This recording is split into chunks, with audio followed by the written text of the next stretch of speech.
What's going on, guys? Mark from Enthusiast Production here. Welcome to March, and here's the first update video for March.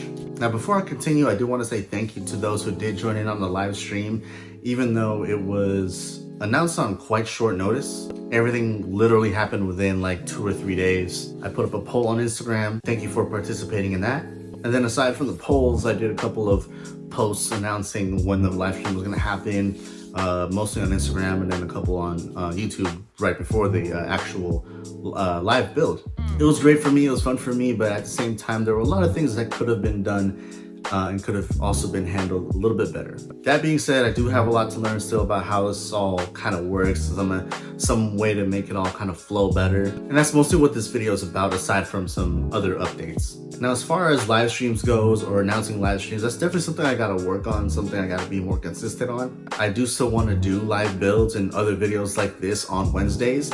The Sundays are gonna be kind of iffy here and there. I'm trying to kind of take more advantage of my time and my space on Sundays, but it's usually Wednesdays is when I'm able to actually do stuff and get stuff done. And next to that, I also want to be more active on the social media, not just on Instagram, because I'm on there a lot, but I realize I need to utilize YouTube's post system and how that works. I need to utilize that a little bit more, where I can not just announce my live builds and what I'm going to be doing, not just on Instagram, but I should be also doing that on YouTube as well, because aside from actually posting on YouTube, I'm somewhat neglecting it. Like, if you go to my channel, my actual main channel, my banner still shows versus Z2, so I need to fix that. But essentially, I want to get to a point where I'm more consistent. I can have, like, for example, this last poll was between two Figure Eye Standard model kits, one being the Super Saiyan 4 Gogeta, and then the other option would have been the Kamen Rider Double Cyclone Joker. But because people voted for the two of them, I don't want to just satisfy the winners and those who voted for the winner, but I also want to make sure I satisfy those who participated and still voted on the Kamen Rider Double Cyclone Joker. So my next live build will be Kamen Rider Double Cyclone Joker. So to kind of keep myself going, and kind of keep things going in kind of an even flow, I want to get to a point where I can do a poll, pick two different model kits, and that way when I do a build, I can already be like, okay, thank you for tuning into this video. Tune in next week for next week's build, which is going to be blah blah blah. And I want to do it so it's like, I always put out a poll. I'll pick two model kits. It doesn't have to be the same kind, or it can just be two completely separate model kits from two separate series. Have you guys pick it. That way I can have at least two builds already set. So like this is a perfect example. I built Super Saiyan 4 Gogeta. Next live build will be the Kamen Rider Cyclone Joker. But before I actually even do that, which might be next week, I don't know yet, it's still TBD. I'm gonna put out a poll on Instagram and on YouTube, picking two other model kits that I could build and put together on live.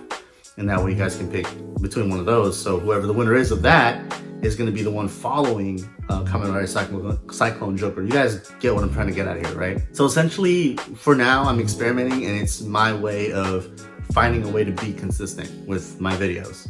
That being said, for those of you who have tuned into the live stream so far, there haven't been that much, but I keep wanting to do them at 12 p.m. Pacific Standard Time, but I think I'm going to switch it up and push it to either 1 p.m. or 2 p.m. You guys will know. If I wait till 1 p.m., 2 p.m., not only is the sun not going to be as annoying as it is on video, but more people will be able to tune in. And that's kind of one of the things that I learned here in this last live video is not too many people are free around the time that I do it at 12 o'clock.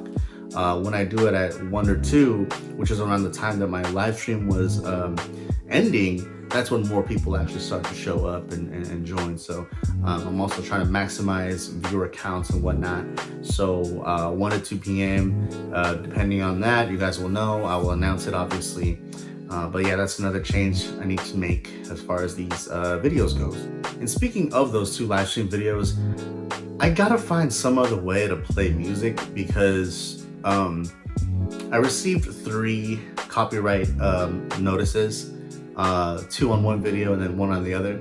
And it's odd because it's coming from the different music companies that own, I guess, the rights to the music that I was playing in the background, which is strange because when I did that in the first live stream I did with my girlfriend, I got no strikes. So, and it was from the same channel that is broadcasting this music on loop, on live. So it doesn't affect me much because I'm not monetized, but there are now ads on my videos so that the people who own the videos or the music, at least the copyright claims, they're the ones getting they're the ones getting the money for that, for my views.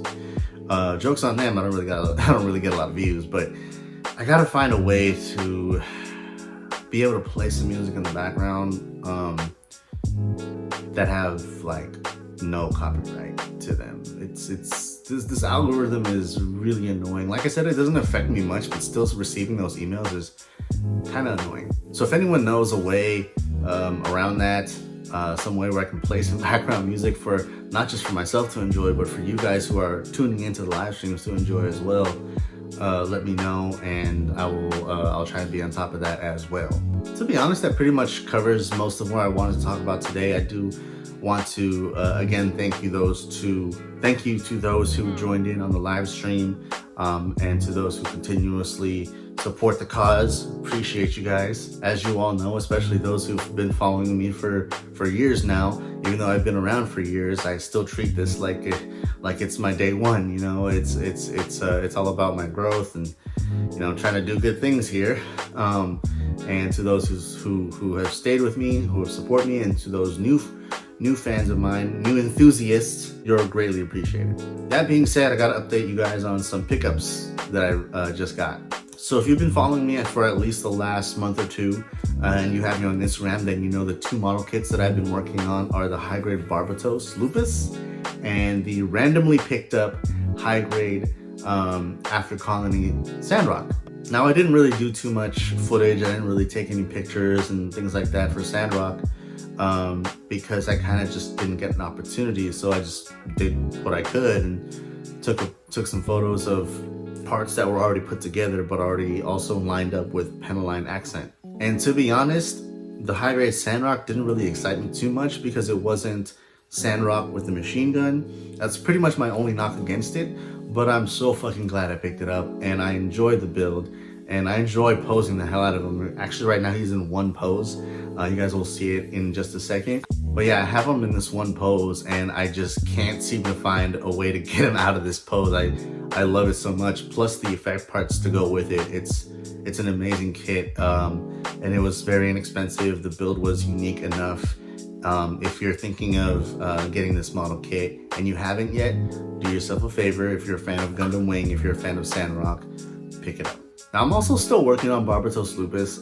He's pretty much done. I just need to paint his fingers white, and I also need to finish painting the back parts of his legs, which for some reason is taking a while, and it shouldn't take a while because all I literally have to do is top coat it and put another layer of black on the area where it's supposed to be black. But for some reason, it's just taking me a really long time to do. Among other things that I recently picked up, I also went to Barnes & Noble the other day, and I went ahead and found, and I really stress found because I wasn't exactly looking for him and I didn't realize he was even a thing, but Perfect Cell, Figure Eye Standard Perfect Cell has been re-released with the Bandai, the blue Bandai logo here. Different box art and everything, but it is literally the same kit. I have to research to see if there's anything extra compared to the original kit, but from what it looks like on the outside, it might just be the original kit, just re-released and repackaged in a different box art. And along to go with that, finally, I allowed the 30-minute missions bug to bite me right in the ass. I picked up the Portanova Red also along with Perfect Cell, and because of that, I've also looked into option parts, armor parts, and things like that. We'll see how far this goes with me. All right, well, so all that being said, essentially I want to make 2020 a memorable year of growth where I'm trying different things, where I'm trying to just experiment, but at the same time do better here on my social media platforms. Like, yes, I've said it many times before that I'm only doing this for fun, but if you can find fun in your passion and passion in your fun, then why not keep doing it and why not grow with it at the same time? So that's it for me, guys. If you're watching this on YouTube, don't forget to like, comment, share, subscribe, and hit that bell button so you guys know when I'm going to post up another video. And if you're watching this on Instagram, like the video, leave a comment. Don't forget to hit that follow button. Thank you all for watching. I'll see you guys next time. Peace.